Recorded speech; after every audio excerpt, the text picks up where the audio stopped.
Hi, I'm Kate Allatt, founder of Fighting Strokes, and I thought you might be interested to know about the work that Fighting Strokes does on behalf of stroke survivors worldwide actually. Really proud to do so after my injury some time ago.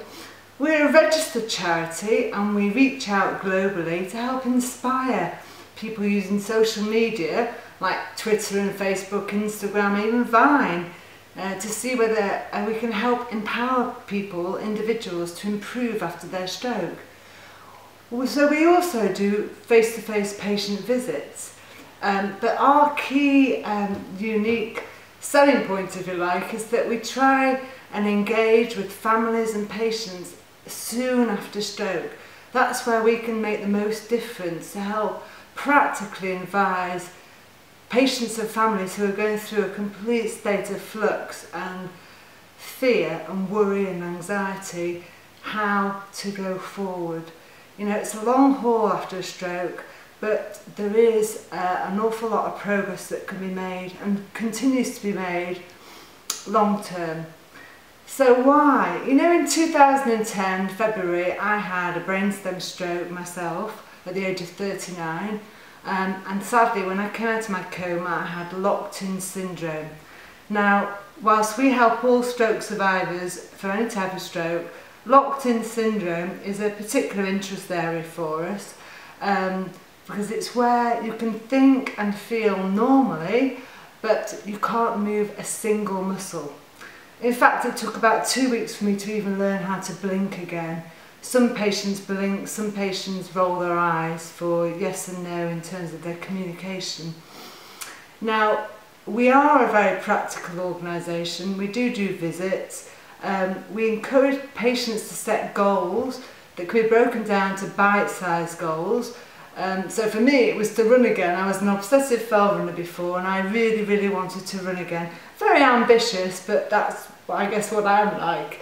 But you know, every individual has their own goals, and it's really important that we try and bring those goals out from the patients, from the family, from the friends, because by hooking into what drives a patient with good therapy, great family, great support and great motivation from the individual, we believe we can help that patient rewire their brain and do some of the tasks they used to do before their stroke, whether it was walking their dog or crocheting or knitting or whatever their goal is.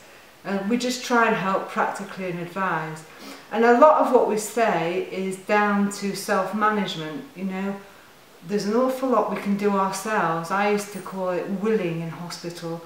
And it's repetition, it's frequency and it's intensity of any action, whether it's to move your finger a bit more, to move your wrist if you've suffered from contractures following a stroke. There's so much we can do on our own, and we should take control and responsibility for that, we believe. But we also believe something really free that everyone can have potentially, and that is to tap into a bit of self-belief. And if we do a little bit of sprinkling self-belief for patients, then for them to try and work hard to achieve their goals, then we think that makes a huge difference to people's recovery. Really believe you can do it. I always believed I could do it, and all I'm trying to do now is inspire other people to help them. So what we do is advocacy online, digitally. I do patient and family visits, but interestingly now, 3.5 years on, I influence with the charity work that we do, with all the new trustees. We've got some great new trustees who are experts actually in research and clinical doctor specialists in stroke. But we've recently been fantastically awarded the Steering Group committee membership on the UK Stroke Forum, which determines the stroke policy for the UK. A very important organisation to be involved with, which we're proud to say we're there influencing as often as we can.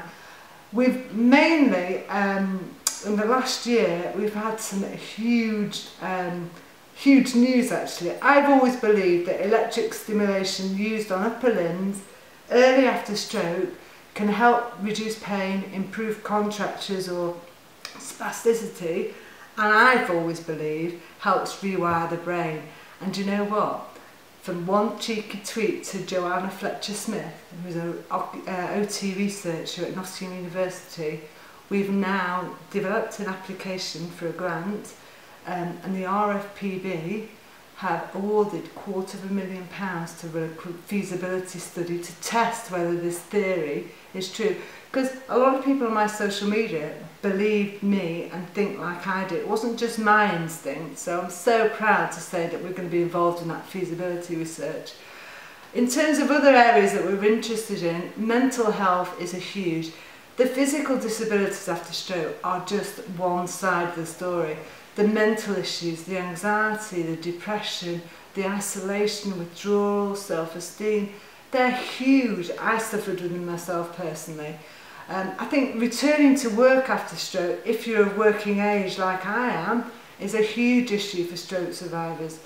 A lot of them either remain on benefits but really want to go to work or have to go to work to fund children and mortgages, car loans. And we think that society should embrace and be more inclusive of people after stroke, employing people after stroke and being more flexible. So that's an area that we're really interested in. Another area is continence, urinary incontinence, particularly in stroke, because I think it's an area that we don't really talk about very much. It's a bit of a taboo subject. But one other theme I'm personally very interested in is introducing a nominated patient advocate in ICU, where a nurse in a uniform is trained, extra trained, in the eventuality someone like I come into ICU, to identify a system of communication if the patient's cognitive, and to try and explain to them some of the and alleviate some of the fears and anxieties, like the likeliness of very severe hallucinations, the loneliness, the depression, the fear that you're going to die. Having someone there to talk to a patient like me is crucial, and it shouldn't be a member of the cloth, because I think you'd think you're getting your last rites in that respect. So, what do? What we urge clinicians, doctors, patients never to believe that the word plateau. You never ever stop recovering after a stroke. So plateau is a nonsense from our point of view. And we're absolutely very keen on the not lowering expectations.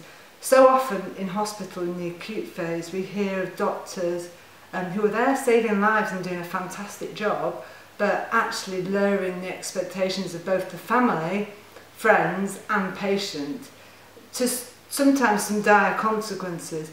No one knows what a patient will do in 6 months' time after a brainstem stroke or any type of stroke. Not me, not doctors.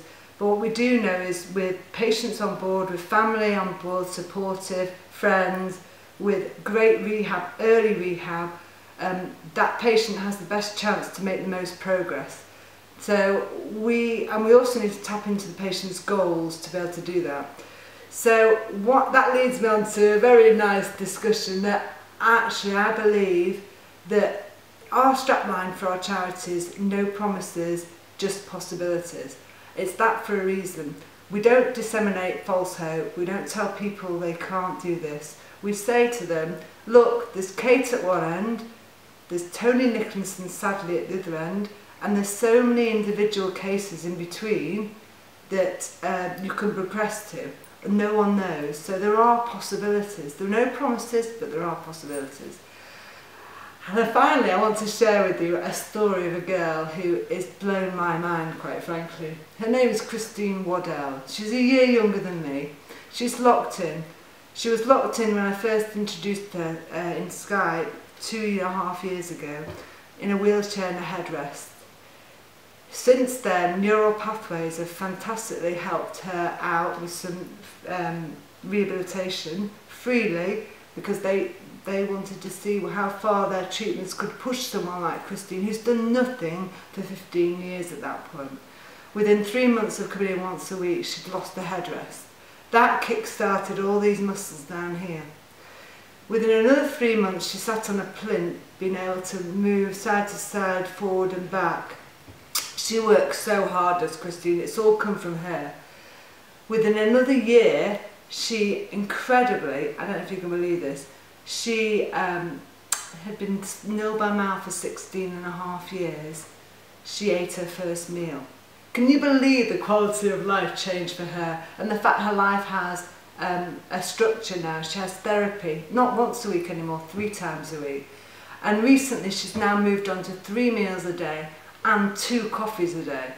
And she's in a standing frame. And she has the most unbelievable self-belief, amazing work rate, and she has incredible support from the team that are supporting her and working with her. So all we do, and there's many other people like Christine involved with the stroke charity, not Fighting Strokes charity, who aren't just locked in survivors, they are other stroke survivors, and we help each other out on our Facebook site and Twitter especially. So feel free to come and join us, and thanks for listening.